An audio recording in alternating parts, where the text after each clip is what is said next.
accepted, because you look at the whole gay community, and 20 years ago they were shunned and put down, and yet they managed to embrace their gayness, and now you see Will and Grace, you see all these other shows, and I kind of hope to see the craft going in that direction, that hopefully people can get their shit together enough to say, hey, let's do something, let's show who we are, and let's make people recognize us for who we are and what we do, and know that we are your neighbors, we are your bankers, we are your lawyers, your doctors.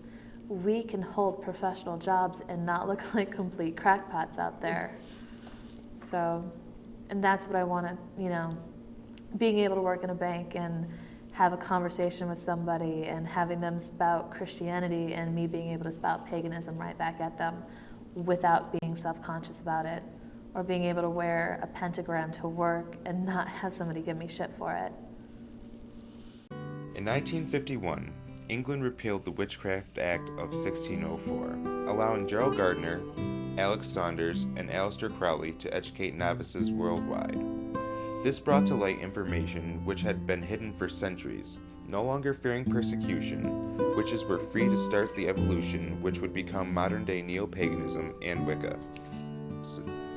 Witches have been able to not only survive, but grow in numbers, meet each other over vast distances, and form nationwide organizations.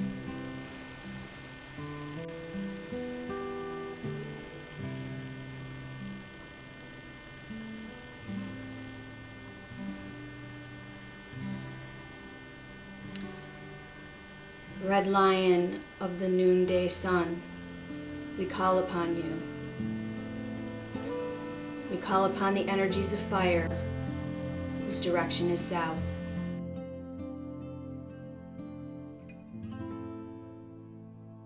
Well, I have my hopes and dreams is where it'll be. I don't know. I would like to think that there may be a political representative for us. We may be able to go along those lines. There might be more, let's just even pick famous people, whoever, people in the public eye that will be able to stand up and go, you know what, I'm pagan and it's pretty cool, whatever they would say about it. That's kind of what I'm hoping for. I'm hoping for some nice philanthropist pagan with a lot of money.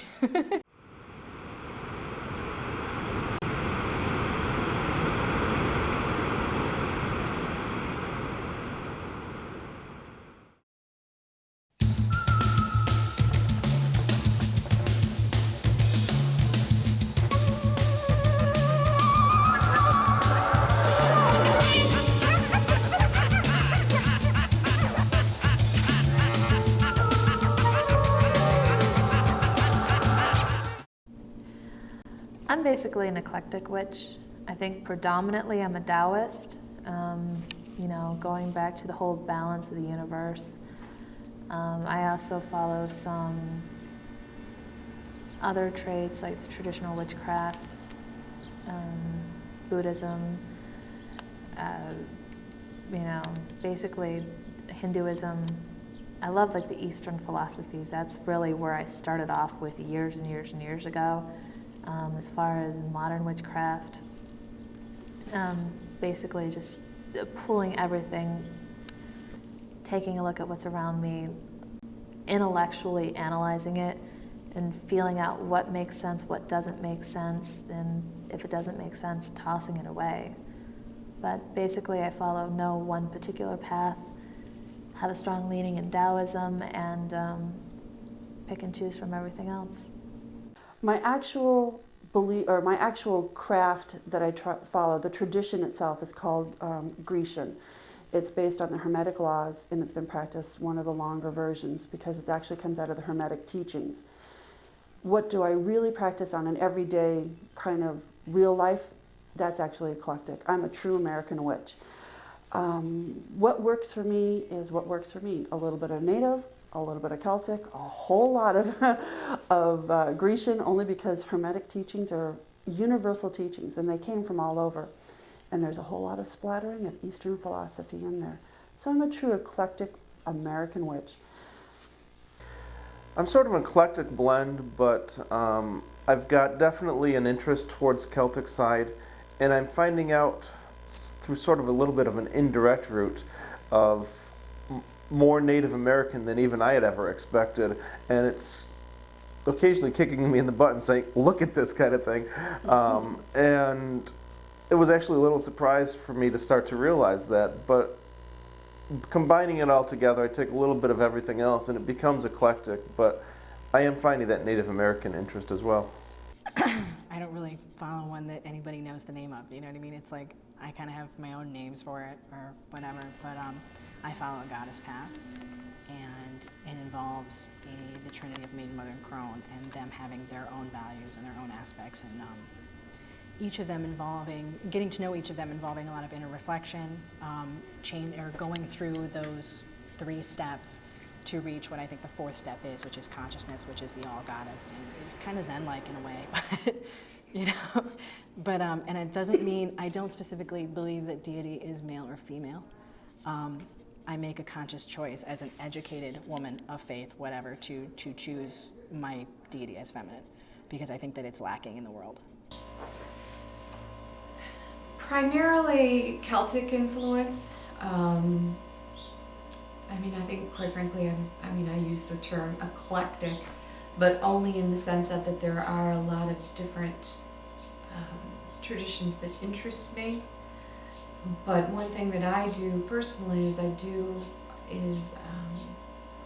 time for workings, ritual, spell work, going in, I decide what that particular one is going to be about and draw strictly from that.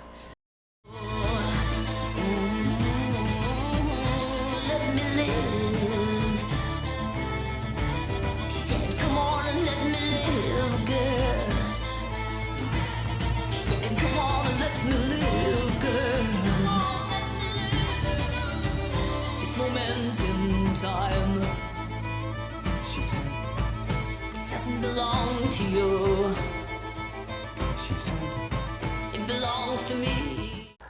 We make a point of the coven that I belong to gets together for every one of the occasions.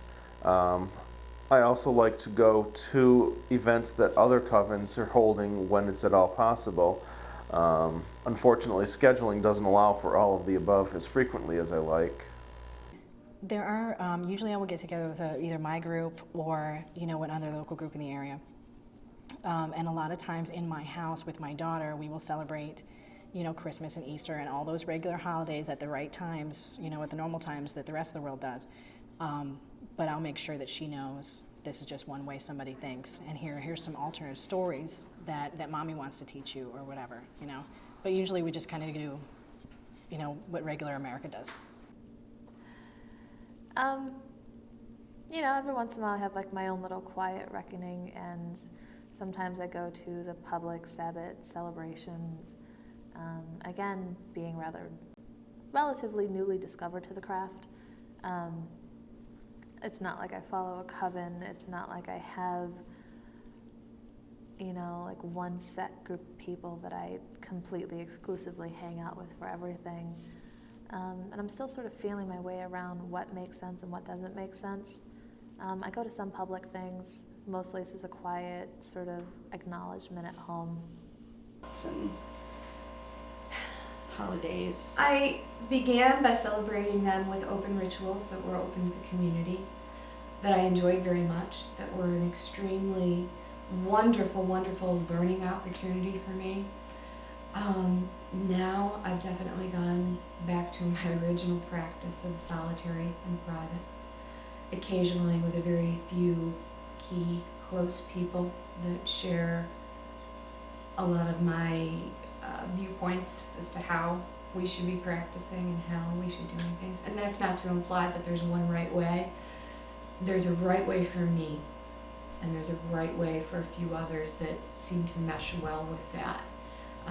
And so basically it usually involves a lot of good food, a lot of celebration, and usually a pretty meaningful ritual. We try to celebrate with friends. The nicest thing is I run Sanctuary of the Crescent Moon, and we've been active since the 90s. We've been out and working in the public since 1997. We don't always have the best turnouts, but we do always try to do it. We try to get everybody together and enjoy the Esbats and the Sabbats as a group. If there's something private we want to do as a coven, then that's held separately. But we always try to open it up because it's so important. People who start new in the craft or like it, but they're not sure how to interact with other people, need to have that opportunity.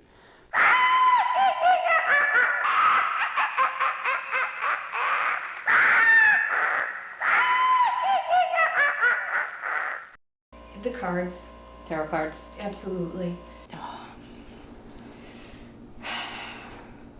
Boy, that's a hard question. The witchiest thing I do on a regular basis is try to find something Wiccan to wear every day that's not a pentagram. You know, I do a lot of crazy things.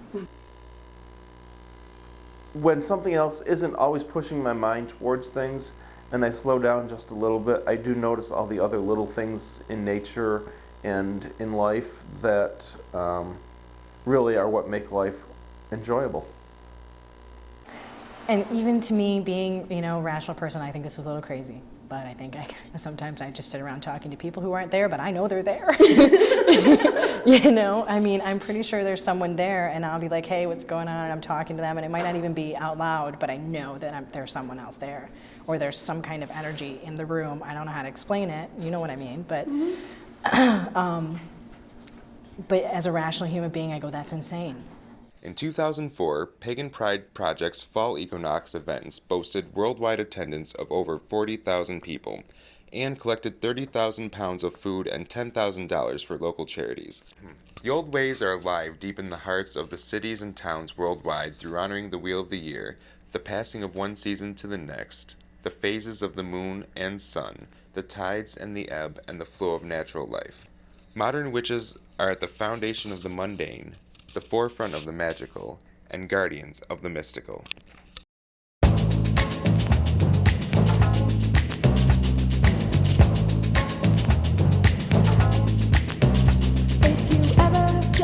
Wicca would be do unto others as you would do unto you. Cut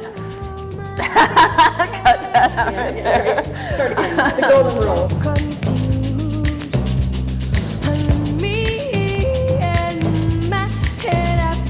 There's definitely no logic to human behavior, but yet so irresistible.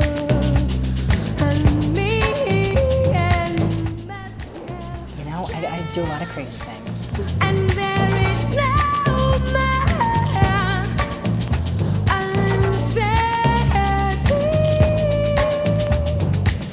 I've got to loosen up here.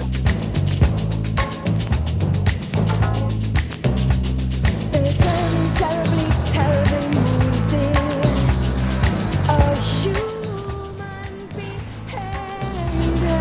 Then all of a sudden turn happy. And then my head after, but all to get involved in the exchange.